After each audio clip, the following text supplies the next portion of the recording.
Salut tout le monde, j'espère que vous allez bien.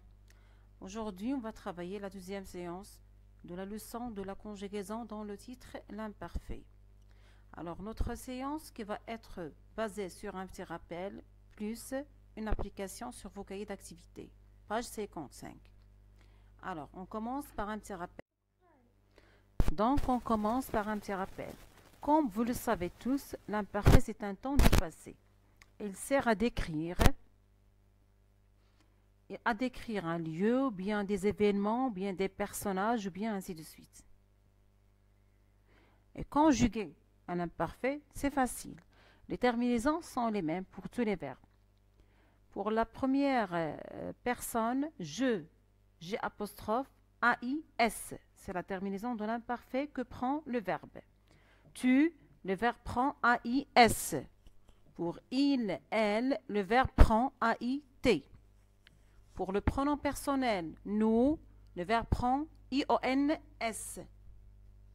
Pour le deuxième pronom personnel du pluriel, le verbe prend IEZ.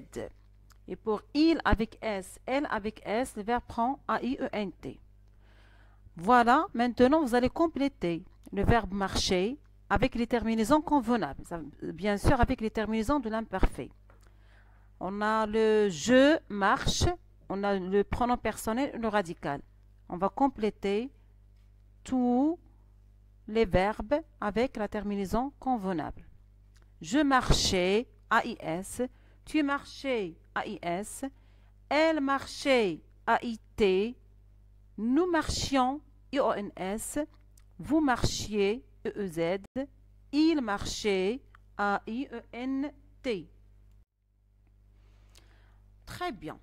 Après ce rappel, on va faire les consignes 1, 2, 3 sur vos livrets d'activité, page 55. Et pour ceux qui n'ont pas les livrets, vous allez trouver les consignes sur ce diaporama. Vous allez les faire sur un cahier, ensuite vous allez les corriger après. Alors, je lis la première consigne. Je souligne la phrase qui est à l'imparfait. J'entoure le verbe. On a deux phrases. Le malade se porte mieux. Jeudi, il tremblait de fièvre. Alors, vous allez chercher la phrase qui est à l'imparfait. Vous allez la souligner. Vous allez chercher le verbe dans cette phrase et vous allez l'entourer. Pour la deuxième consigne, je complète avec un pronom de conjugaison qui convient. Maintenant, on a les formes verbales à l'imparfait. Ce que vous allez faire, c'est chercher le pronom personnel pour chaque forme verbale. Tenez avec AIS, je vais utiliser quel pronom. Tenions avec IONS, je vais utiliser quel pronom, et ainsi de suite. Pour la troisième consigne, je conjugue le verbe parler à l'imparfait avec tous les pronoms de conjugaison. Bien. Et maintenant, après avoir fait les consignes, alors comme d'habitude, j'espère que vous avez pu faire tout ça seul. On commence la correction. Alors, pour la première consigne, on a dit qu'on va souligner la phrase qui est à l'imparfait. Et ensuite, on va entourer le verbe. On va lire d'abord les phrases. Le malade se porte mieux. Jeudi, il tremblait de fièvre. Alors, on va chercher le sujet et le verbe dans chaque phrase. Alors, dans la première phrase, où est le verbe? Le verbe, c'est se porte. Qui se porte mieux? C'est le malade. Donc, le sujet, c'est le malade. Et se porte, c'est le verbe. Est-ce que ce verbe est conjugué au présent? Est-ce qu'il est conjugué au passé, à l'imparfait, ou bien il est conjugué au futur? Alors, jusqu'à maintenant, on a étudié l'imparfait, le futur et le présent. Alors, regardez bien la forme verbale. Se porte.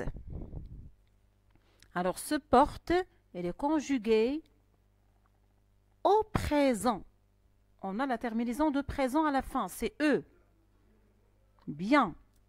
Est-ce qu'on va souligner cette phrase? Non, on ne va pas la souligner parce qu'il est au présent. Donc, on passe à la deuxième phrase. Il tremblait de fièvre. Le verbe dans cette phrase, c'est trembler. Il tremblait de fièvre. Et le sujet, c'est il. C'est un pronom personnel. Alors, ce verbe, est-ce qu'il est à l'imparfait. Est-ce qu'il est au présent ou bien elle est au futur? Observons-nous la terminaison du verbe. Qu'est-ce qu'on a à la fin? On a A-I-T, pardon. On a A-I-T. Donc, ce verbe est conjugué à l'imparfait. Donc, la phrase qui est à l'imparfait, c'est « jeudi et tremblait de fièvre ». Et le verbe qui est conjugué à l'imparfait, c'est « trembler ». C'est un verbe du premier groupe. Son infinitif, c'est « trembler » avec ER à la fin. Bien.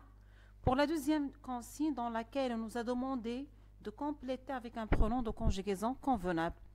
Alors, pour la première forme verbale, on a tenez. Je peux mettre je, bien tu, puisqu'on a la terminaison AIS. Pour le deuxième verbe, on a tenions, IONS. Donc, automatiquement, on va mettre le pronom personnel nous. On a la forme verbale suivante, tenez avec AIENT. Donc, on va utiliser quoi? Observez bien la terminaison.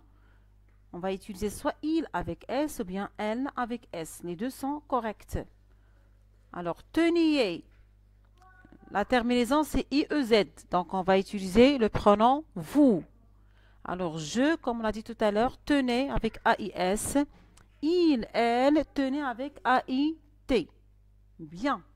Pour la troisième consigne dans laquelle on nous a demandé de conjuguer le verbe parler à l'imparfait, c'est très facile. On met le radical et on ajoute les terminaisons de l'imparfait. Je parlais, tu parlais, il parlait, nous parlions, vous parliez, il parlait, elle parlait. Très bien. Maintenant, on a fait la correction. Alors, vous allez prendre le si-le-ver et vous allez corriger vos erreurs. Et à très bientôt pour la prochaine vidéo, Inch'Allah.